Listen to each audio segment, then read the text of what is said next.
የኢትዮጵያ መከላከያ ሰራዊት ዓለም አቀፍ የጸጥታና የደህንነት ሁኔታን ታሳቢ ባደረገ መልኩ የተገነባ ነው ሲሉ የጦር ኃይሎች ጠቅላይ ኤታማዦር ሹም ፊልድ ማርሻል ብርሃኑ ጁላ ተናገሩ።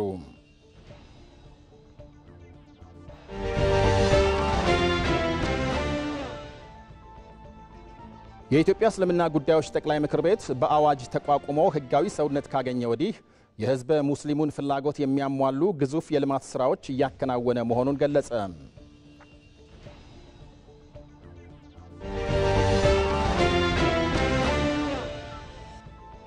በኢትዮጵያ ቴሌቪዥን መዝናኛ ቻናል ላይ ዘውትር እሁድ 8 ሰዓት ጀምሮ የሚተላለፈው የእሁድ ቤት የመዝናኛ ዝግጅት ዛሬ ይጀምራል።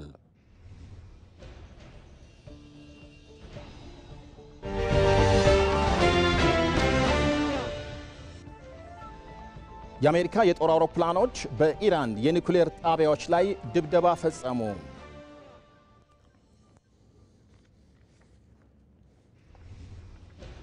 ጤና ይስጥልኝ እንደምን ዋላችሁ ተመልካቾቻችን። የ7 ሰዓት ዝርዝር ዜና አሁን ጀመረ። የኢትዮጵያ ቴሌቪዥን በኢቲቪ መዝናኛ ቻናል ዘውትር እሁድ የሚተላለፈው የእሁድ ቤት የመዝናኛ ዝግጅትን በተመለከተ ወደ ኋላ ባልደረባችን የሚለን አለ። እንዲሁም ምንተስኖት ይልማ ከአዲስ አበባ የመከላከያ ዋር ኮሌጅ የምረቃ ስነ ስርዓትን ወደ ኋላ ላይ ይነግረናል። አብራችሁን ቆዩ።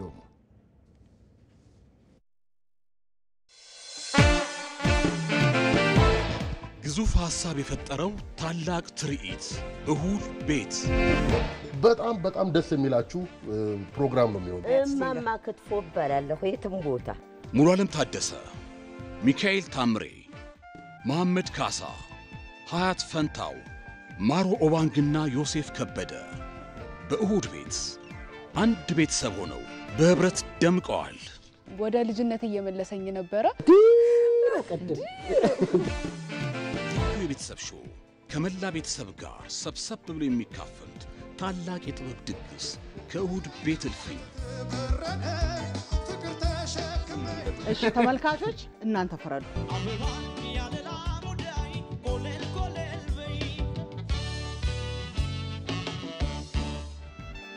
እሁድ ቤት በየሳምንቱ ከቀኑ 8 ሰዓት ጀምሮ በኢቲቪ መዝናኛ ይቀርባል። በመላ ሀገሪቱ የጥበብ ፍለጋ ጉዞ ላይ የቆየው የኢትዮጵያ አይዶል ለእይታ መቅረብ ሊጀምር ነው። እስኪ ጠይቂያቸው ከምስራቅ እስከ ምዕራብ ከሰሜን እስከ ደቡብ በአራቱም አቅጣጫ የአይዶል ጉዞ ተደርጓል። የጥበብ ድግስም ተዘጋጅቷል።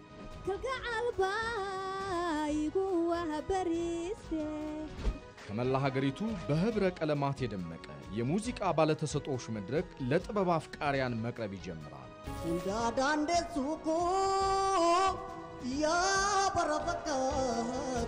የኢትዮጵያ አይዶል ጉዞ ጥበብን ፍለጋ እሁድ አመሻሽ 12 ሰዓት ላይ በኢቲቪ መዝናኛ መቅረብ ይጀምራል።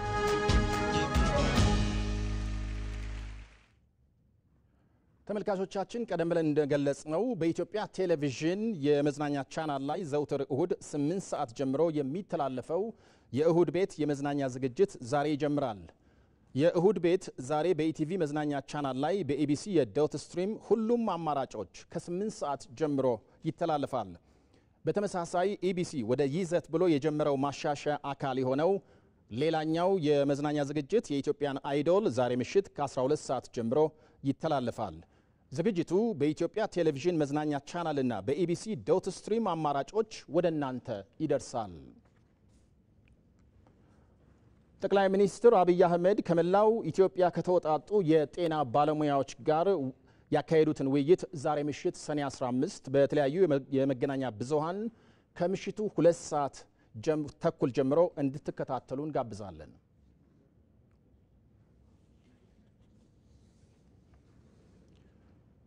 የኢትዮጵያ መከላከያ ሰራዊት ዓለም አቀፍ የጸጥታና የደህንነት ሁኔታን ታሳቢ ባደረገ መልኩ የተገነባ ዘመናዊ ሰራዊት ነው ሲሉ የጦር ኃይሎች ጠቅላይ ኤታማዦር ሹም ፊልድ ማርሻል ብርሃኑ ጁላ ተናገሩ። የመከላከያ ዋር ኮሌጅ በ2017 ዓ.ም በመደበኛ መርሃ ግብር ያሰለጠናቸውን ከፍተኛ ወታደራዊና የጸጥታ ዘርፍ አመራሮች ዛሬ አስመርቋል። በምረቃ ስነ ስርዓቱ ላይ ፊልድ ማርሻል ብርሃኑ ጁላ ባደረጉት ንግግር ጦርነትን በአነስተኛ ኪሳራ በድል መፈጸም የሚችል ሰራዊት መገንባቱን ገልጸዋል። ሰራዊቱ ሀገራዊ፣ ቀጠናዊ እንዲሁም ዓለም አቀፋዊ የደህንነትና የጸጥታ ተለዋዋጭ ሁኔታን እንዲረዳ በማድረግ አቅሙ የላቀና ዘመኑን ቴክኖሎጂ የታጠቀ መሆኑን ተናግረዋል። ኮሌጁ የሀገርን ጸጥታና ብልጽግና ለማረጋገጥ በወታደራዊና የጸጥታ ዘርፍ ከፍተኛ አመራሮች ማስመረቁን የመከላከያ ዋር ኮሌጅ ዲን ብርጋዴር ጀነራል ቡልቲ ታደሰ ተናግረዋል።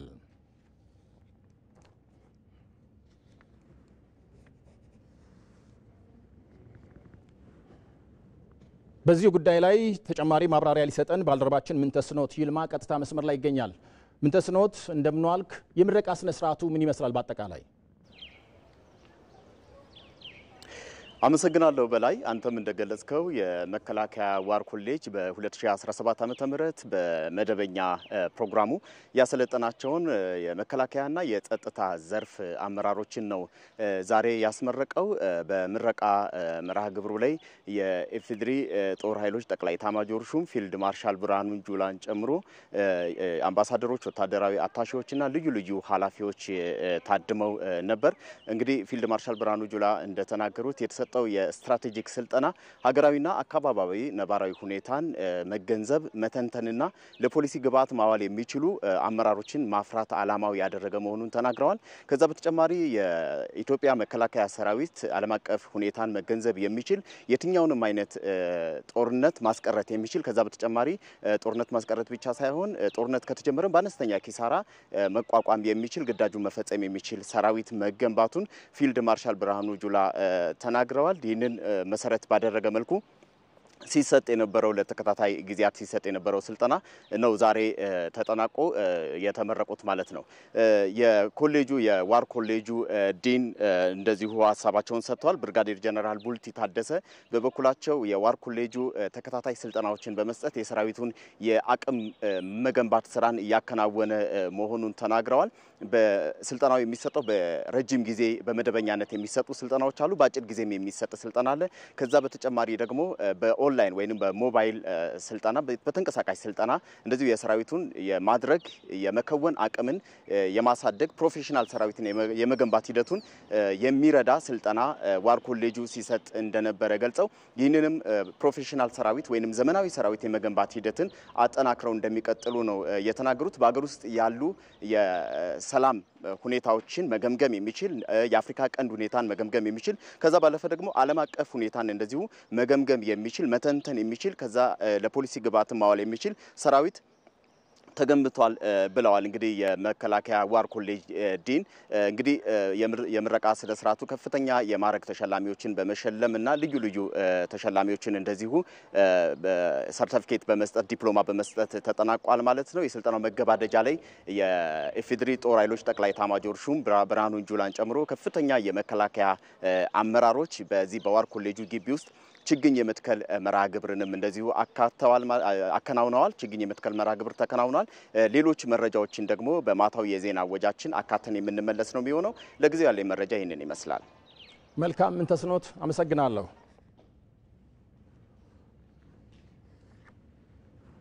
ኢቢሲ ወደ ይዘት በሚል እየተገበረ የሚገኘው የይዘት ማሻሻያ የኢቢሲን የሀገር መልክነት የሚያጎላ መሆኑን የኢቢሲ ዋና ስራ አስፈጻሚ ጌትነት ታደሰ ገለጹ። በኢትዮጵያ ቴሌቪዥን መዝናኛ ቻናል ላይ ዘውትር እሁድ 8 ሰዓት ጀምሮ የሚተላለፈው የእሁድ ቤት የመዝናኛ ዝግጅት ዛሬ ይጀምራል። ለዝርዝሩ ሞላ ለማየሁ። ከነፋሻማው የእንጦጦ ተራራ ግርጌ የከተመው ውብ ግቢ የኢቢሲ ዋና መስሪያ ቤት በኢፌዴሪ ጠቅላይ ሚኒስትር አብይ አህመድ ተመርቆ ስራ ከጀመረ ወዲህ የተለያዩ ማሻሻያዎችን እያደረገ ይገኛል። የስርጭት አድማሱን በተለያዩ ቻናሎች ከማስፋት ጀምሮ ለህዝቡ ተደራሽ የሚሆነውን ይዘት እንደ ምድረ ግቢው ለማሳመር ኢቢሲ ወደ ይዘት የሚል ፕሮጀክት ሲተገበር ቆይቷል። የዚሁ አካል የሆነውና ዛሬ የሚጀምረው የአንድ ዓመት ልፋት ውጤት እሁድ ቤት የመዝናኛና የቁም ነገር ዝግጅት አዲስ ሐሳብ ይዞ የመጣ መሆኑን የኢቢሲ ዋና ስራ አስፈጻሚ ጌትነት ታደሰ ይገልጻሉ። በኢትዮጵያ የሚዲያ ኢንዱስትሪ ውስጥ አዲስ ሊባሉ የሚችሉ ስራዎችን እየሰራን ያለ ነው። ከነዚህ ውስጥ አንዱ እኛ እንደ ሰው ነው የምናየው፣ እንደ ልጅ ነው የምናየው። የእሁድ ቤት ኦልሞስት አንድ ዓመት ያህል ጥናቱም ዝግጅቱም ፈጅቶብናል። ለባለሙያውም ለአመራሩም በስራው ሂደት ውስጥ ለተሳተፉ ሰዎች በሙሉ የሚፈትን አዲስ ሐሳብ የሞከርንበት አዲስ ሐሳብ ይዘን ለመምጣት ዝግጅት ያደረግንበት በየጊዜውም ቴስት ያደረግነው ትንሽ ከሌሎች ስራዎቻችን ያቆየ ነው ትልቅ ፎርማት ነው። በሀገረ መንግስት ግንባታ ከፍተኛ አስተዋጽኦ ያለው ኢቢሲ ብዝሃ ባህልና ታሪክ በውስጡ ሰንዶ የያዘ ተቋም ነው። ይህንን የሀገር መልክነት የሚያጎሉ የፕሮግራም ሰበዞች የያዘው እሁድ ቤት ያለ ዕድሜ ገደብ ሁሉንም ትውልዶች የሚያስተሳስሩ ይዘቶች የሚቀርቡበት መሆኑን አቶ ጌትነት ተናግረዋል። እሁድ ቤት ቤተሰብ ነው። እሁድ ቤት ሀገር ነው። እሁድ ቤት የእያንዳንዳችን ኢትዮጵያውያን መልክ ነው። በእያንዳንዱ ሴግመንት ውስጥ ትዝታችንን የምናይበት የትዝታችን መልክ ነው ማለት እንችላለን። ኢቢሲ የሀገር መልክ ነው። ሀገራቸውን ትተው ለረጅም ዘመናት ውጭ ሀገር የቆዩ ሰዎች ሄሎ ኢትዮጵያ ብለን እናገኛቸዋለን። የጠፉ ብለን የምናስባቸውን ሰዎች እዚህ እሁድ ቤት ከፋሚሊው ጋር ከቤተሰቡ ጋር የሚጫወቱበት ነው። ስለዚህ አጠቃላይ ፍልስፍናውን ካየነው እሁድ ቤት በኢትዮጵያ የቴሌቪዥን የመዝናኛ ኢንዱስትሪ ውስጥ አዲስ አይነት ሐሳብ ነው። በአዲስ አይነት አቀራረብ እንደ መጽሐፍ እየተገለጠ መዝናኛን ከቁም ነገር ያዋዛ መሆኑን የእሁድ ቤት አቅራቢዎች አርቲስት ሚካኤል ታምሬና አቶ መሐመድ ካሳ ይገልጻሉ። የእሁድ ቤት ትልቁ ነገር ተመልካች ይጠብቀምለው ለሁሉም ሰው የሚሆን ነው። እሁድ ቤት ውስጥ ያለ ማንኛውም ሰው ከአባት ከእናት ጀምሮ እስከ ልጆች ድረስ ለሁሉም የሚሆን ዝግጅት የተካተተበት ነው። የእድሜ ካታጎሪ የለውም። እንትን በዚህ እድሜ ያለ ሰው ብቻ ያየው የሚባል ነገር አይደለም። ከወላጅ ጀምሮ ቤት ውስጥ የተመሰረተ ነገር ስለሆነ ሁሉም ሰው የሚያየው እና ለሁሉም ደረጃ የሚመጥን ሆኖ የተዘጋጀ ነው። አዲስ ምዕራፍ ነው ያለው እሁድ ቤት ከጧት ጀምሮ ስትገልጪው አዲስ ምዕራፍ እየጨመረ ደስ በሚል ሁኔታ የሚገለጽ እሁድ ነው። እሁድ ቤት የሚገለጽ እሁድ ነውና ሲገለጽ ደግሞ ጣዕሙ ጥፍጥናው እየጨመረ የሚሄድ ነውና እኔ ከዚህ ቡድን ጋር በመቀላቀሌ በጣም እድለኛ ነኝ። ኢቢሲ ወደ ይዘት የተለያዩ የይዘት ማሻሻያዎች አካል የሆነው እሁድ ቤት የመዝናኛ ዝግጅት ዛሬ ከ8 ሰዓት ጀምሮ ለተመልካች መቅረብ ይጀምራል። ተመልካቾቻችን ከዚሁ ጋር በተገናኘ ተጨማሪ ማብራሪያ ሊሰጡን የኢትዮጵያ ቴሌቪዥን የመዝናኛ ቻናል ማኔጂንግ ኤዲተር አቶ ታምራየሁ ወንድማገኝ እዚህ ስቱዲዮ ይገኛል። አቶ ታምራየሁ አመሰግናለሁ። በቅድሚያ የኢትዮጵያ ቴሌቪዥን መዝናኛ ቻናል አሁን የሚተላለፈውና ከጥቂት ደቂቃዎች በኋላ ማለትም 8 ሰዓት ላይ የሚጀምረው የእሁድ ቤት መዝናኛ ፕሮግራም የተደረገው ቅድመ ዝግጅት ምን ይመስላል? በዝግጅቱ ሂደትስ ምን ልምድ ተገኘ? እንግዲህ እሁድ ቤት በጣም ረጅም ዝግጅት የተደረገበት 1 ዓመት የወሰደ ፕሮግራም ነው። በጣም ተጨንቀንበት አስበንበት ለተመልካቹ ይዘን እየመጣን ያለነው የቤተሰብ ሾው ነው። በጣም ትልቅ ፕሮግራም ነው። 3 ትልልቅ መሰረታዊ ጉዳዮችን ይዞ የተነሳ ነው። አንደኛው ለኢትዮጵያውያን ማህበረሰብ ውስጥ ትልቁ ነገር ቤት እንደሆነ እናውቃለን። ቤት ማለት ጣሪያና ግድግዳ ማለት አይደለም። ቤተሰብ አንድ ላይ ሰው የሚኖርበት ነውና ፍቅር፣ መተሳሰብ፣ የሰው ለሰው ግንኙነት ያለበት ሰዋዊነት የነገሰበት ቦታ ነውና ያንን ቤት የመፍጠርና እሁድን የማገናኘት እሁድ በአብዛኛው ቦታ የረፍት ቦታ ቀኖች ስለሆኑና ሰዎች ከቤተሰብ ጋር የበለጠ የሚያገናኙት ቀን ስለሆነ ሁለቱን ሀሳቦች አንድ ላይ በማዋሃድ ሰዎች በቤታቸው ሆነው ግን በሰል ያለ ነገርን እያዩ በተመሳሳይ ሁኔታ ደግሞ እንዲዝናኑ ማድረግ የሚያስችል የፕሮግራም ሀሳብ ነው የመጣውና ለዚህ ሀሳብ የሚሆን ቤት ተገንብቶለታል። እንግዲህ ብዙ ጊዜ እንደምታውቀው ቤት የሚመስል ነገር ስቱዲዮስ ሊሰራ ይችላል ወይም ጊዜያዊ ቤት ይሰራል፣ ከቀረጻ በኋላ የሚፈርሱ ቤቶች እናውቃለን። ይሄ ግን እንደዛ አይደለም። በጣም ጥልቅ መሰረት ያለው ትልቅ ቤት ተገንብቶለት ለረጅም ጊዜ የሚቆይ እንደሆነ እንዲሆን ተደርጎ የተሰራ ነው። ቤት ደግሞ ለኢትዮጵያውያን ምን እንደሆነ ሁላችንም እናውቃለን።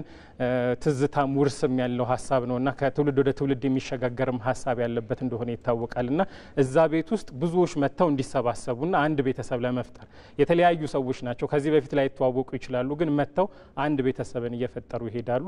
ቤተሰቡ በጊዜ ሂደት እያደገ ይሄዳል። ፕሮግራሙ እያደገ ይሄዳል። አሁን ለምሳሌ የምንጀምረው በ4 ሰዓት ነው። ቀስ እያለ እየሰፋ ይሄዳል። ፕሮግራሙ እዚህ ዋናው ትልቁ ፕሮግራም ውስጥ ያሉት ንዑስ ዝግጅቶች አሉ። እነሱ እየጨመሩ ይሄዳሉ።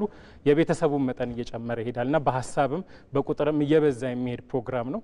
ሁለተኛው እንግዲህ ከቤቱ ባሻገር ያለው ነገር ፕሮግራሙ ቤት ውስጥ የሚቀመጥ ብቻ ሳይሆን በመላ ሀገሪቱ ደግሞ የሚዞር ነው። ምክንያቱም ሰዎች በቤት ብቻ ስለማይቀመጡ፣ ስለዚህ በመላ ሀገሪቱ የሚዞር ደርሶ መልስ የተሰኘ ፕሮግራም አለን፣ ዚያራ የተሰኘ ፕሮግራም አለን። ስለዚህ በሁሉም ቦታዎች እየሄድን ለየት ባለ መልኩ የተለያዩ የጉዞ ፕሮግራሞችን የምናደርግበት አለ።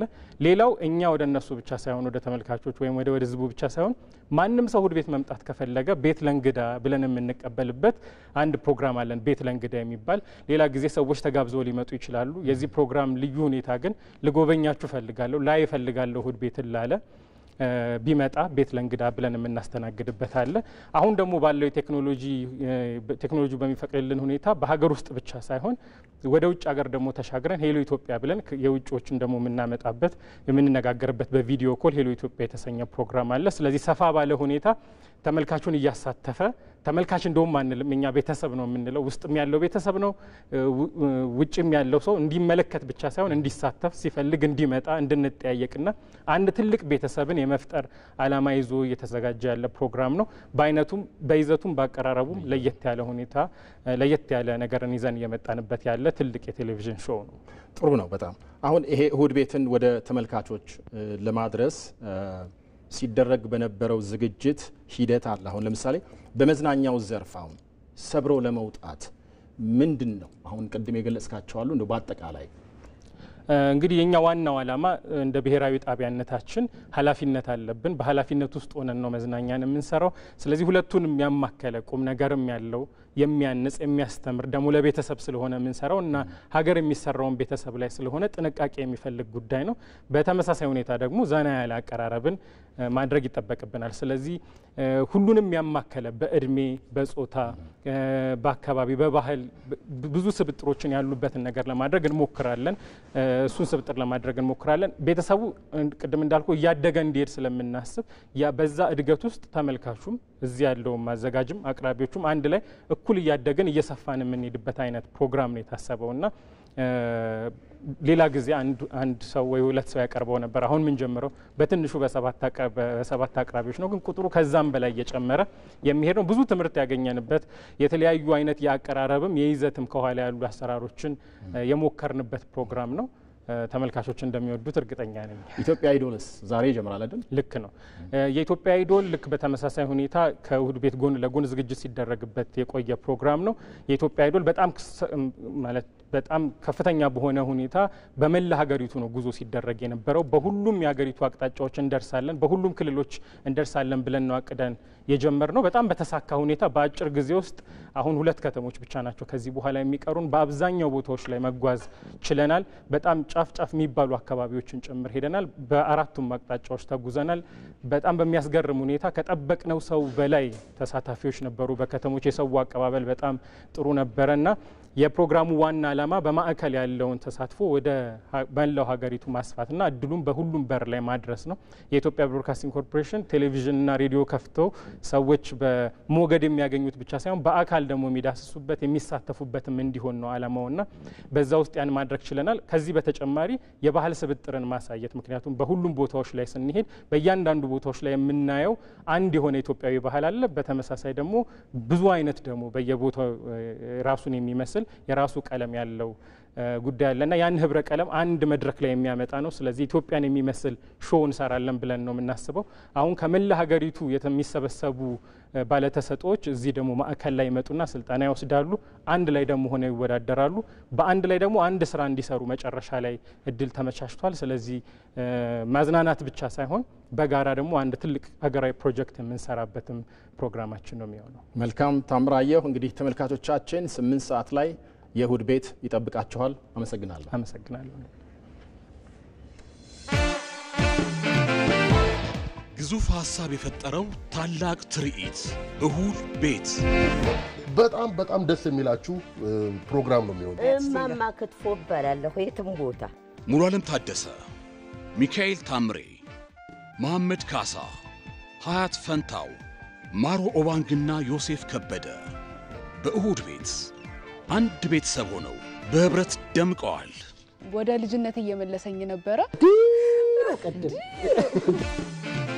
የቤተሰብ ሾው ከመላ ቤተሰብ ጋር ሰብሰብ ብሎ የሚካፈሉት ታላቅ የጥበብ ድግስ ከእሁድ ቤት እልፍኝ እሺ ተመልካቾች እናንተ ፈረዱ።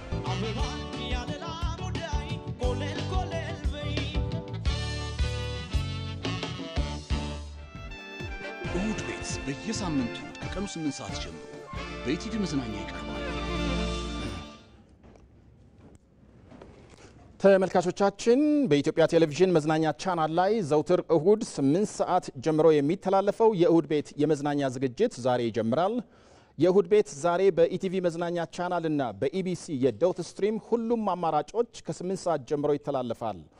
በተመሳሳይ ኢቢሲ ወደ ይዘት ብሎ የጀመረው ማሻሻያ አካል የሆነው ሌላኛው የመዝናኛ ዝግጅት የኢትዮጵያ አይዶል ዛሬ ከምሽቱ 12 ሰዓት ጀምሮ ይተላለፋል።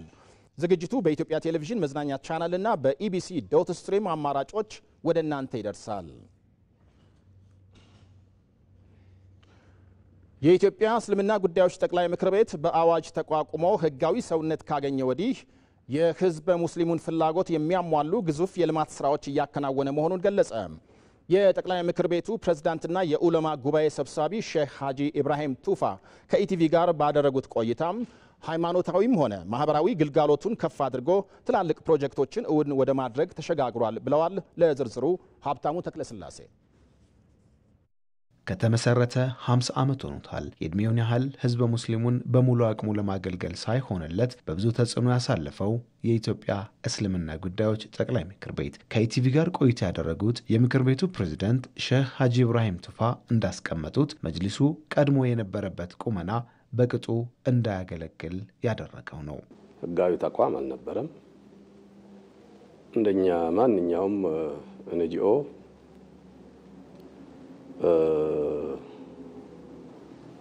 ላይሰንሱን ከኤጀንሲ ወስዶ በየአመቱ ለመታደስ የምንከራተት ነበረ። ዞሮ ህጋዊ ፈቃድ ስለሌለውና እንደ ተራ ኤንጂኦ ስለሚቆጠር ካድሬዎች እንደፈለጉ የፈለጉትን ሽሞ የፈለጉትን ሽሮ እንደፈለጉ ጣልቃ ገብነት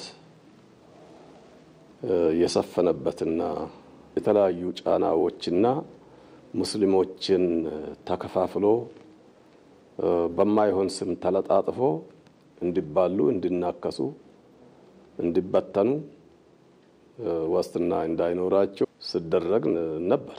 ሼህ ሀጂ ኢብራሂም ቱፋ እንዳሉት ጠቅላይ ምክር ቤቱ በአዋጅ መቋቋሙ በሙሉ ነጻነት እንዲንቀሳቀስ ትልቅ አቅም ፈጥሮለታል። ኃላፊነት በተረከበ አመራር ከውስብስብ ችግሮች ወጥቶ ትላንት ጥቂት ዘርፎች ላይ ብቻ የነበረ አገልግሎቱንም ለማስፋት እንዳስቻለው ነው ሼህ ሀጂ ኢብራሂም ቱፋ የሚያነሱት። ከዜሮ ነው የተነሳ ነው ማለት ብቻ ሳይሆን እዳዎችን ነው የተረከምነው። የሁጃጆች ገንዘብ ከሁጃጆች ተሰብስቦ ሳይመለስላቸው ዘግይቶ ቀርቶ እሱን አላህ ወፍቆን ወደ 1 ቢሊዮን 700 ሚሊዮን በላይ የሚሆነው ወደ እሱ ክፍያ ነበር የገባ ነው። እንደገባ ነው ይሄ ያለንበት ህንጻ ራሱ በሌላ ኮንስትራክሽን ነው የተሰራ በመንግስት ማለት ነው። እና ገንዘብ አልተከፈለም። መጅልሳችን ተከሶ ከኛ በፊት ማለት ነው ያ ቀላል ገንዘብ አልነበረም። መጅልሳችን ድሮ የሰው እጅ ሲጠብቅ የነበረ ስለምን የነበረ አልহামዱሊላህ ከራሱ አልፎ ተርፎ አሁን ራሱን አደራጅቶ ከልመና ራሱን አድኖ አመታዊ ባጀት በራሱ ቀርጾ ከዛ ከዜሮ ተነስቶ በየአመቱ በቢሊዮኖች እያደገ መጥቷል። ጠቅላይ ምክር ቤቱ ማህበረሰብ ተኮር የልማት ስራዎችን ትኩረት በመስጠት ሲሰራ መቆየቱ ተገልጿል። ከጀመራቸው ግዙፍ ፕሮጀክቶች መካከል በአዲስ አበባ የሚገነባው የነጃሺ እስላማዊ ማዕከል ይጠቀሳል። ትልቅ ፕሮጀክት ከመሆኑ አንፃር ትልቅ ፋይዳ ያለው ነው። ትልቅ ስም የያዘ ነው። ትልቅ ቦታ የያዘ ነው። ሴንተር ላይ ያለ ነው። ታሪክን የሚገልጽ ነው። የኢትዮጵያ ሙስሊም ማህበረሰብ በዓለም አቀፍም ይሁን በአገር አቀፍ ደረጃ የተሻለ ደረጃ ላይ ለማሳየት የሚመች ነው። በቅጥር ግቢ የሚሰራው የአፓርትመንትና ተያያዥ አገልግሎቶች ህንጻ ግንባታም ሌላኛው ግዙፍ ፕሮጀክት ነው። እዚህ የተገነባ ያለው በጠቅላይ ምክር ቤቱ ግቢ ውስጥ የሚገኘው የባለ 2 ቤዝመንት የጂ+13 የመኖሪያ አፓርትመንት ህንጻ ነው። አንድ ለስታፍ፣ 2 ደግሞ ለተከራይ ለቴናንቶች እንዲሆን ነው የታሰበው። ያው እንደምታዩት ጅማሩ ላይ ነው። ኦሬዲ በ2 ሳምንት ወይም 3 ሳምንት አካባቢ ላይ ነው አግሪመንት ፈጽመን ወዲያውኑ እቃዎችን ሞቢላይዝ አድርጎ ኮንትራክተሩ ጀስቲስ ኮንትራክተር ይባላል የገባው። እንደምታዩት በ2 ሳምንት ውስጥ መሰረት አስቀምጠናል። በጠቅላይ ምክር ቤቱ የሥራ አካባቢው ምቹና ተቋሙን የሚመጥን እንዲሆን ተሰርቷል። ማህበራዊ ኃላፊነቱንም ከፍ አድርጎ በጎ ሰሪዎችን በማስተባበር እስከ 2 ቢሊዮን ብር የሚገመት የመድኃኒትና የሕክምና ቁሳቁስ ድጋፍ ለ14 ሆስፒታሎች አድርሷል። የልማት ስራዎቹን ለማጠናከር እንዲረዳውም የልማት ኤጀንሲውን በማጠናከር ላይ ይገኛል።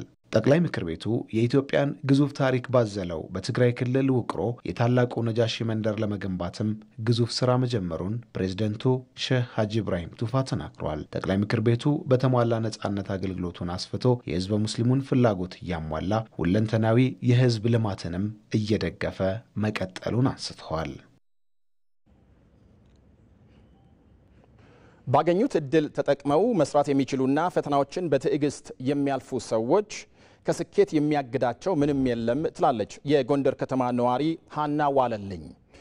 በኮምቦልቻ ከተማ በተካሄደው የከተሞች ልማታዊ ሴፍትኔትና ስራ ፕሮጀክት አመራርና ሰራተኞች የልምድ ልውውጥና አውደ ጥናት መድረክ ላይ የህይወት ተሞክሮዋን ያጋራቸው ሚሊዮነሯ ሀና ዋለልኝ ከምንም ተነስታ ዛሬ ላይ ለሌሎች ወገኖች የስራ እድል ፈጥራለች። የከተማና መሰረተ ልማት ሚኒስቴር በበኩሉ 514 ሺህ የሚደርሱ ዜጎችን ከተረጅነት ወደ አምራችነት እንዲሸጋገሩ አድርጌያለሁ ብሏል። ሪፖርተራችን ታደሰ ካሳ ከኮምቦልቻ ከተማም ተከታዩን ዘገባ ልኳል። ኑሯን በጎንደር ከተማ ያደረገችው ሀና ዋለልኝ ከ3 ጉልቻም አልፋ የ3 ልጆች እናት ሆናለች። ነገር ግን የሰራዊት አባል የነበረው ባለቤቷ በሰሜኑ ጦርነት ወቅት ግንባር ላይ ተሰውቷል። ይህች ቀን በባለቤቷ ወርሃዊ ደሞዝ 4 ራሷን ታስተዳድር ለነበረችው ሀና ከሀዘን ላይ ሌላ ችግር አስቀምጥ አልፋለች። ስራም አልሰራም፣ ልጆች መውሰድ ማምጣት ነው የነበረብኝ፣ የነሱን መንከባከብ ነው የነበረብኝ። ለማንም ማዋየውም አልነበረኝም። እቺ ትልቋ ልጅ ናት የነበረሽ። እዛ ትምህርት አቋርጣ ወጣሽ፣ ደረጃ ይዛ ተወጣ ነበር። ትምህርት አቋርጣ ወጣሽ። ያላ ራሴን ላስከማጣት ድረስ አስቤ ነበር። የልጆችን እልቅሷ ላይ ማየት አልፈለኩም ነበር። ፈታኝ የህይወት ውጣ ውረድን ያሳለፈችው ሀና ዋለልኝ ከዚህ በኋላም በከተማና መሰረተ ልማት ሚኒስቴርና በዓለም ባንክ ድጋፍ በ88 ከተሞች እየተተገበረ ባለው የከተሞች ልማታዊ ሴፍቲኔትና ስራ ፕሮጀክት የመታቀፍ እድልን አግኝታለች። ሴፍቲኔት መጣልኝ። እዛ የወሯ እስከምትሞላ የዛችን አጋጨውና 36 ኪሎ እንጀራ ጀመርኩ። እዛም ደግሞ አልሄዳለ በአንዳንድ እንጀራ ይዤ ሆቴሎች ዞርኩ። ህፃኑም እንደዛ እሷም እንደዛ። እንጀራው መክሰሩ ሳይሆን ልጆቹ መብላታቸው ብቻ ሲያስደስተኝ ቀበልቶ ተመስገን መድኃኒዓለም ብያድር ነበር። ስልስል ተስፋ ሳልቆርጥ በቃ እየተሻሻለ ከ30 60 60 70 70 170 ስልስል አሁን ግን ወደ 18 ወደ 15 ኩንታል ነው ማስፈጨው። በችግር ተፈትኜ ችግርን በማሸነፍ ለብዙዎች ምሳሌ ሴት ነኝ የምትለው የጎንደር ከተማ ነዋሪዋ ዛሬ ላይ ከ9 ለሚልቁ ወገኖች የስራ እድል ፈጥራለች። በኮምቦልቻ ከተማ በተካሄደው የልምድ ልውውጥና አውደ ጥናት መድረክ ላይም በምሳሌነት ቀርባለች። ዛሬ ቤቴን ሰርቼ የቤቶችን ሚያተራሊ ሞልቼ ለአንድ ሰራተኛ 3 ሺህ ብር ከፍዬ የራሴም በወር 15 ሺህ ብር ቁቤ ጥዬ 1.800 ደርሻለሁ። ልጅም ራሷን ችላ እንዲሁም ወንድየውም ደግሞ በፈጠራ ስራ የዩኒቨርሲቲ ኮሌጅ ስልጠና በቅርቡ ወደ ቻይና ለስልጠና ይሄዳል። በፕሮጀክቱ ከ65 በመቶ በላይ የሚሆኑት ሴቶች ተጠቃሚዎች ናቸው የሚሉት የከተማና መሰረተ ልማት ሚኒስትሯ ጫልቱ ሳኔ በበጀት ዓመቱ ቀሪ ስራዎች ላይ ትኩረት ሊደረግ ይገባል ብለዋል። እያንዳንዱ የምንሰራቸው የከተማ ልማት ስራዎች ለዜጎች ምቹነት ስለሆነ የዜጎች ተሳትፎ ተጠቃሚነት እጅግ የሚበረታታበት ችግር ደግሞ ሲኖር ቅሬታ የሚያቀርብበት ስርዓት መዘርጋቱ አንዱ ጉዳይ ሆኖ በተዘረጋው የቅሬታ አቀራረብ ስርዓት ደግሞ ቁጭ ብሎ አዳምጦ ችግርን መፍታትና እያንዳንዱ የልማት ስራዎች የዜጎችን ፍላጎት ያማከለ ስለመሆኑ እርግጠኛ መሆን ይጠበቅብናል። አቅደን ያላጠናቀቅናቸው የበጀት ዓመቱ ስራዎች ለማጠናቀቅ ርብርብ ማድረግና ለቀጣዩ የ2018 በጀት ዓመት አስፈላጊ የቅድመ ዝግጅት ስራዎች ከወዲሁ መጀመር ይገባናል። ፕሮጀክቱ በሀገሪቱ 88 ከተሞች ተጠቃሚ የሆኑ ዜጎችን ከድህነት ወለል አውጥቷል ያሉት የከተማና መሰረተ ልማት ሚኒስትር ዴኤታው ፈንታ ደጀን ከተረጅነት ወደ አምራችነት የማሸጋገር ስራው ትኩረት የተደረገበት ነው ብለዋል። ወደ 514,000 በላይ የሚሆኑ ዜጎች ከዚህ ፕሮግራም ወጥተው ወደ አምራችነት የተሸጋገሩ ናቸው። ስለዚህ እነዚህም በላይቭሊሁድ መተዳደሪያ እንትናቸው እያደገ እንዲሄድ ያደረጉ ናቸው። ይሄ ፕሮግራም በሚቀጥሉት በ2018 ተጠናክሮ ይቀጥልና አብዛኛዎቹ ከዚህ ድህነት እየወጡ ወደ አምራችነት እንዲሸጋገሩ የምናደርግበት ፕሮግራም ነው። የልምድ ልውውጥና አውደ ጥናት መድረኩ ተሳታፊዎች በከተሞች ልማታዊ ሴፍቲነትና ስራ ፕሮጀክት አማካኝነት በኮምቦልቻ ከተማ የተከናወኑ ስራዎችን ተዘዋውረው ጎብኝቷል።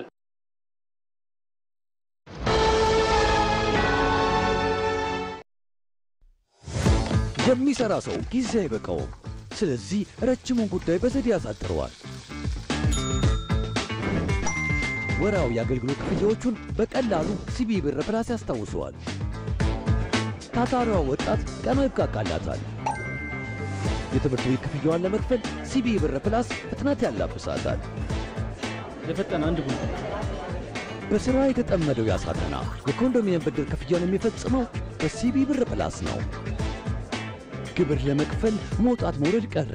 ይኸው ክፍያ ቀለለ። የትኛውንም ክፍያ ለመክፈል ካሉበት ሳይነሱ ካሰቡት ይድረሱ።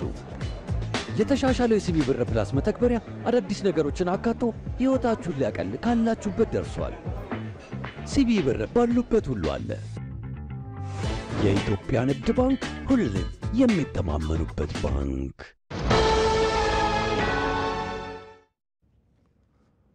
የመጨረሻ ምዕራፍ ላይ የሚገኘው ታላቁ የኢትዮጵያ ህዳሴ ግድብ ተጠናቆ ለአገልግሎት እስኪበቃም ድጋፋቸውን አጠናክረው እንደሚቀጥሉ በአሜሪካ የሚኖሩ ኢትዮጵያውያን ተናገሩ። ዲያስፖራው ማህበረሰብ ለግድቡ እያደረገ ስላለው ድጋፍ ለማመስገን የተሰናዳ መርሃ ግብር በአሜሪካ ዋሽንግተን ዲሲ ተካሂዷል። ለዝርዝሩ ንጋት በቃና።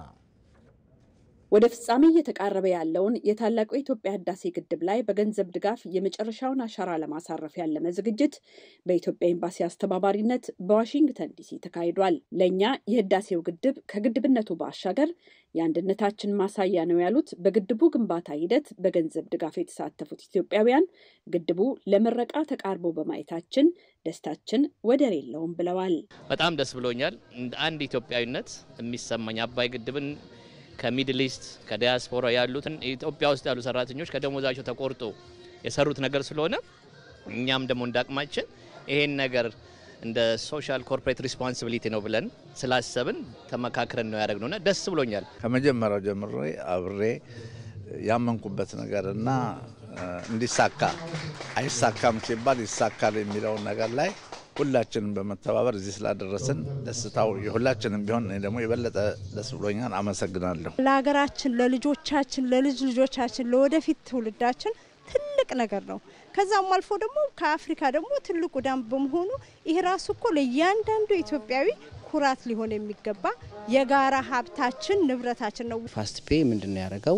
ሰዎች መርዳት የሚፈልጉ ሰዎችን ሪሞትሊ ካሉበት ከሶፋቸው ከስራቸው ካሉበት ቦታ ቁጭ ብሎ መርዳት እንዲችሉ ነው። ይሄንን ትልቅ ዓላማ ማገዝ እንዲችሉ ነው።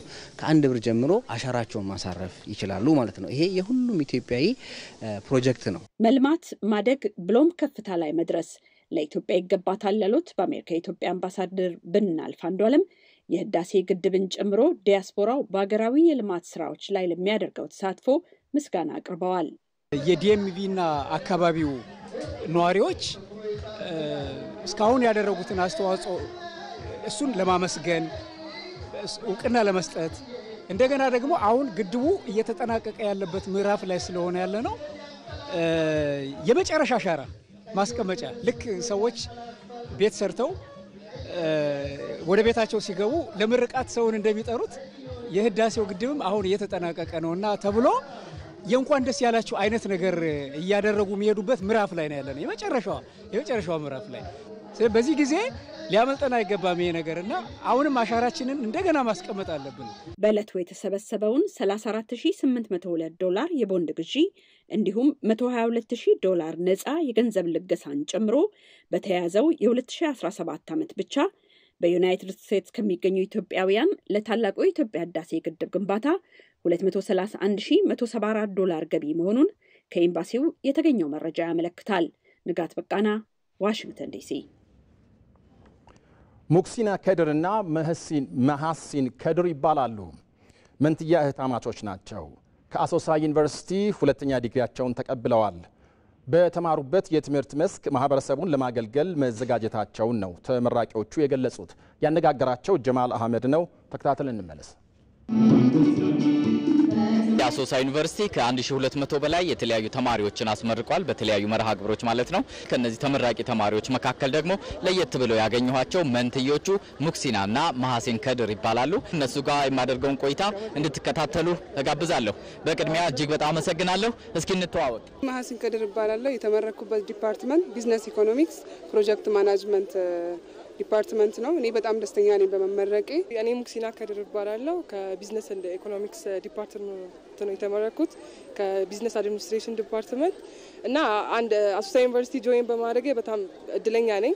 ምክንያቱም አሶሳ ዩኒቨርሲቲ እኔ እስካሁን ድረስ እንዳየሁት ምሁራኖች አሉ፣ ጎበዝ የሆኑ ዶክተሮች የሚያስተምሩበት ግቢ ነው እና እዚህ ግቢ ውስጥ እኔ አንድ በመማሪ ራሱ አንድ እድለኛ ነኝና ለዛሬ ቀን ደግሞ ስለደረስኩኝ እና ከህቴ ጋር በመመረቄ ደግሞ በጣም ደስተኛ ነኝ። አመሰግናለሁ። እስኪ ነው በዩኒቨርሲቲ ቆይታሽ በተለይ እህትሽ ጋር የነበራችሁ ቆይታ እንዴት ነበር? ከህቴ ጋር ስፔሻሊ አሁን በማስተርስ ፕሮግራም አብሬ ስለተመረኩኝ በጣም ደስ ብሎኛል። ምክንያቱም ላይክ በመጀመሪያ ዲግሪ አንድ ላይ አልተመረቅንም እና ሁለታችን ፕላን ያደረግነው የመጀመሪያ ዲግሪ አብረን ስላልተማር ማስተርስ ግን አብረን መማር አለብን ብለን ነበር የወሰነው። እዚህ የገባ ነው። በጣም ደስተኛ ነኝ ከሷ ጋር አብሬ በመመረቄ። አንዳንድ ኮርሶች ተመሳሳይ ኮርሶች ስንወስድ ነበርና አብረን በማጥናት በመተጋገዝ ነበር ያሳለፍነው። ይኸው ለዚህ አበቃን። ለቤተሰቦቼ ማስተላልፈው መልእክት ላይክ እዚህ በመድረሳችን ከፈጣሪ በኋላ ከአላህ በኋላ ቤተሰቦቼ፣ እናቴ፣ አባቴና ከጎኔ የቆሙት ሙሉ ወዳጆቼ በጣም ነው የማመሰግነው። ከፈጣሪ በኋላ አባቴ ማመስገን እፈልጋለሁ ማለት ነው። የአሶሳ ዩኒቨርሲቲ ውድ ተመራቂ ተማሪዎች ለየት ያሉ ናቸው። በተለይ መንትዮቹ መሐሲንና ሙህሲና መልካም የሥራ ጊዜ እመኝላችኋለሁ። አመሰግናለሁ። በመንግስት በኩል አዲስ የተደረገ የነዳጅ ዋጋ ማሻሻያ እንደሌለ ንግድና ቀጠናዊ ትስስር ሚኒስቴር አስታወቀ። ሚኒስቴሩ ዛሬ በሰጠው መግለጫም በመንግስት በኩል አዲስ የተደረገ የነዳጅ ዋጋ ማሻሻያ አለመኖሩን ይፋ አድርጓል። የንግድና ቀጠናዊ ትስስር ሚኒስትር ዶክተር ካሳሁን ጎፌ በመግለጫቸው በማህበራዊ ትስስር ገጾች ላይ በሚወጡ ሐሰተኛ መረጃዎች ምክንያት አንዳንድ ነዳጅ ማደያዎች የዋጋ ማሻሻያ ይኖራል ብለው በማሰብ ሰው ሰራሽ የነዳጅ እጥረት እንዲፈጠር አድርገዋል ብለዋል። በአዲስ አበባም ሆነ በክልል ከተሞች በቂ ነዳጅ መኖሩን ያረጋገጡት ሚኒስትሩ ምርት በመደበቅ ጫና የሚፈጥሩ ማደያዎች ላይ ከአዲስ አበባ ንግድ ቢሮና ከጸጥታ አካላት ጋር በመሆን 2 የነዳጅ ማደያዎች ላይ ህጋዊ እርምጃ መወሰዱን ገልጸዋል።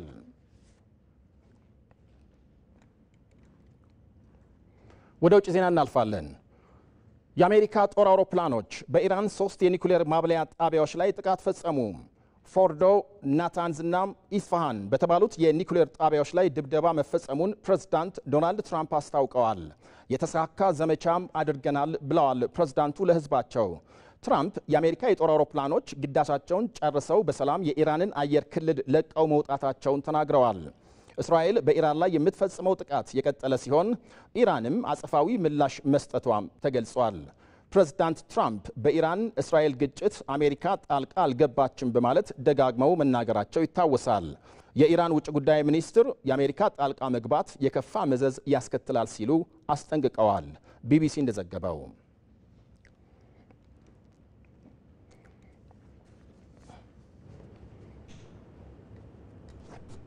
ተመልካቾቻችን አሁን ስፖርት ላይ ደርሰናል። ሀብታሙ ካሴ እዚህ ስቱዲዮ ይገኛል። ሀብታሙ መድረኩ ያንተ ነው። አመሰግናለሁ በላይ።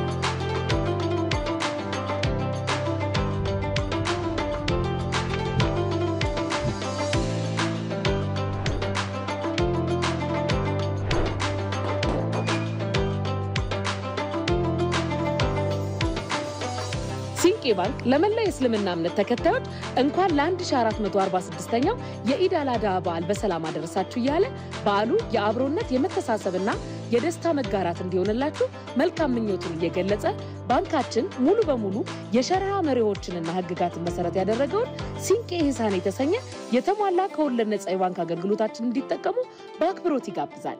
ኢድ ሙባረክ። ሲንቄ ባንክ በአንድነት ወደ ስኬት። ጤና ይስጥልን ተመልካቾች እንደምንላችኋል። የስፖርት ዘገባዎች እነሆ። ሲንቄ ባንክ የኢትዮጵያ ቴሌቪዥን የስፖርት ዘገባዎች ስፖንሰር ነው። እጅግ አድርገን እናመሰግናለን። ወደ ቀዳሚው ዜና አልፋለሁ። የ2017 የኢትዮጵያ ፕሪሚየር ሊግ 36ኛ ሳምንት ጨዋታዎች ዛሬ በሚደረጉ ሁለት መርሃ ግብሮች ጅማሮን ያደርጋል። በአዳማ ሳይንስና ቴክኖሎጂ ዩኒቨርሲቲ ነው ሁለቱም ጨዋታዎች የሚከናወኑት። ቀን 9 ሰዓት ላይ ኢትዮጵያ ቡና ከኢትዮጵያ ንግድ ባንክ ይጫወታሉ። ኢትዮጵያ ቡና ሁለተኛ ደረጃን ይዞ አጠናቋል። በ59 ነጥቦች ሁለተኛ ላይ የሚገኘው ኢትዮጵያ ቡና ዛሬ ካሸነፈ ነጥቡን 62 አድርሶ አመቱን ይደመድማል። የወቅቱ የፕሪሚየር ሊጉ ሻምፒዮን ኢትዮጵያ ንግድ ባንክ የመውረድ ስጋት ያለበት ቡድን ነው። ዛሬ ከኢትዮጵያ ቡና ጋር የሚያደርገው ጨዋታ ወሳኝ ነው። ኢትዮጵያ ንግድ ባንክ በ43 ነጥቦች 11ኛ ደረጃ ላይ ተቀምጧል። ቅዱስ ጊዮርጊስ ከመቻል የሚያደርጉት ጨዋታ 12 ሰዓት ሲል በአዳማ ሳይንስና ቴክኖሎጂ ዩኒቨርሲቲ ጅማሮን ያደርጋል። ቅዱስ ጊዮርጊስ በ45 ነጥቦች 7ኛ ደረጃ ላይ ተቀምጧል። መቻል በበኩሉ በ44 ነጥቦች 9ኛ ደረጃ ላይ ተቀምጧል። በዓለም የክለቦች ዋንጫ የምድብ ጨዋታዎች ኢንተር ሚላንና ቦሩሲያ ዶርትሙንድ ተጋጣሚዎቻቸውን አሸነፉም። ኢንተር ሚላን ኡራዋ ሬድስን ገጥሞ 2-1 አሸንፏል። በጨዋታው ራዮ ዋታናቤ 11ኛው ደቂቃ ላይ ባስቆጠራት ግብ ኡራዋ ሬድስን ሲመራ ነበር። በሁለተኛው የጨዋታ አጋማሽ ላውታሮ ማርቲኔዝ እና ቫላንቲን ካርቦኒ ባስቆጠሯቸው ግቦች ኢንተር ሚላን 2-1 በሆነ ውጤት አሸንፏል። ቦሩሲያ ዶርትሙንድ የደቡብ አፍሪካውን ማሜሎዲ ሰንዳውንስን ገጥሞ 4-3 በሆነ ውጤት ረቷል። ንሜቻ፣ ጉራሲ፣ ቤሊንጋምና ሙዳው በራሱ መረብ ላይ ያስቆጠሯቸው ግቦች ቦሩሲያ ዶርትሙንድን አሸናፊ አድርገዋል። ፍሉሜንሴ ኡልሳን 4-2 በሆነ ውጤት ረቷል። ሪቨር ፕሌት በበኩሉ ሞንቴሬን ገጥሞ አቻ በሆነ ውጤት ተለያይቷል።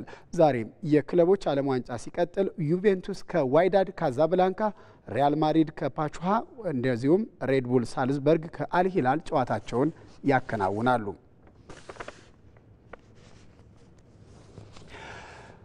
ባየር ሙኒክ የጀማል ሙሲያላ ጉዳት የከፋ አለመሆኑን ገልጿል። ባየር ሙኒክ ቦካ ጁኒየርስን ገጥሞ 2-1 ባሸነፈበት ጨዋታ ጀማል ሙሲያላ በጉዳት ምክንያት ተቀይሮ መውጣቱ ይታወሳል። በዓለም ክለቦች ዋንጫ ወደ ጥሎ ማለፍ የተሸጋገረው ባየር ሙኒክ ሻምፒዮን ለመሆን ባስቀመጠው እቅድ የጀማል ሙሲያላ ሚና ከፍተኛ ነው ብሎ ያምናል። ስካይ ጀርመኒ እንደዘገበው የተጫዋቹ ጉዳት ቀላል መሆኑን ተከትሎ ዛሬ ወደ ልምምድ ይመለሳል ብሎ ተስፋ አድርጓል። ክለቡ ባየር ሙኒክ ሙሲያላ ለ2 ወራት ጉዳት ላይ ነበር የቆየው። 16ቱን የተቀላቀለው ባየር ሙኒክ በምድብ የመጨረሻ ጨዋታው ከፖርቹጋሉ ቤኔፊካ ጋር መርሃ ግብሩን ያከናውናል። ብራዚል የ2029 የፊፋ ክለቦች ዓለም ዋንጫን የማዘጋጀት ፍላጎት እንዳላት ተገለጸ።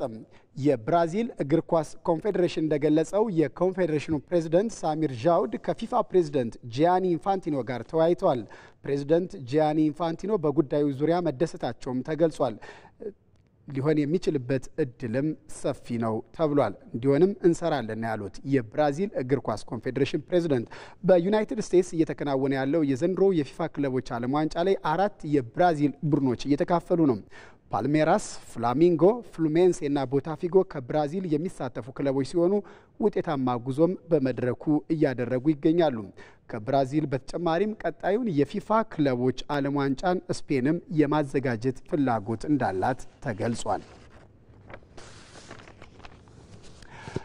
ሪያል ኦቬዶ ወደ ላሊጋው ተመልሷል። ሪያል ኦቬዶ ከ24 ዓመታት በኋላ ነው ወደ ላሊጋው የተመለሰው። በላሊጋ 2 ጥሎ ማለፍ ወደ ላሊጋው ለማለፍ የተደረገውን ጨዋታ ኦቬዶ ሚራንዴስን በማሸነፍ ነው ወደ ላሊጋው የተመለሰው። የቀድሞው የአርሰናል አምበል ሳንቲ ካዞላ የልጅነት ክለቡ ወደ ላሊጋው እንዲያድግ ትልቅ አስተዋጽኦ አድርጓል። የ40 ዓመቱ ስፔናዊ በ2023 ነበር ወደ ልጅነት ክለቡ ከ20 ዓመታት በኋላ የተመለሰው። ትናንት ወደ ላሊጋው ማደጋቸውን ሲያረጋግጡም በፍጹም ቅጣት ምት ኳስን ከመረብ ጋር ማገናኘት ችሏል። ሪያል ኦቬዶም ከ2 አስርት ዓመታት በኋላ ወደ ላሊጋው ተመልሷል። ኖቲንግሃም ፎረስት የአሰልጣኝ ኑኖ ኤስፒሪቶ ሳንቶን ውል ማራዘሙን ይፋ አድርጓል። አሰልጣኝ ኑኖ ኤስፒሪቶ ሳንቶ በክለቡ ላይ ቆይ ይችላል የሚል ጭምጭምታ ቢሰማም ኖቲንጋም ፎረስት ውሉን ማራዘሙን ይፋ አድርጓል። ኑኖ ኤስፒሪቶ ሳንቶ ከፍራንክ ክላርክ በኋላ ቡድኑን ወደ አውሮፓ መድረክ መመለስ የቻለ አሰልጣኝ ሆኗል። ኑኖ ኤስፒሪቶ ሳንቶ በሲቲ ግራውንድ ለተጨማሪ 3 ዓመታት የሚያቆየውን ውል ነው የተፈራረመው። እስከ 2028 ድረስ የሚቆይ ሲሆን በቀጣይ ዓመት ቡድኑን በአውሮፓ ኮንፈረንስ ሊግም ይመራል። የክለቡ ባለቤት ኢቫንጀሎስ ማሪናኪስ ኑኖ ከፍተኛ ተጽዕኖ መፍጠራቸውን ገልጸው ከክለቡ ጋር በነበሩባቸው ጊዜያትም በሚገባ ድንቅ ብቃት ማሳየታቸውም ነው የተገለጸው። ተመልካቾች ለሰዓቱ የተዘጋጁ የስፖርት ዘገባዎች ተጠናቀዋል። ሀብታሙ ካሴ ነበርኩ። በያላችሁበት ሰናይ ጊዜን ተመኘው። በላይ ወደ አንተ እንመለስ። ሀብትሽ አመሰግናለሁ። አመሰግናለሁ። ተመልካቾቻችን የቀን የዜና ዝርዝር በዚሁ አበቃ። በላይ በቀለ ነኝ። መልካም ጊዜ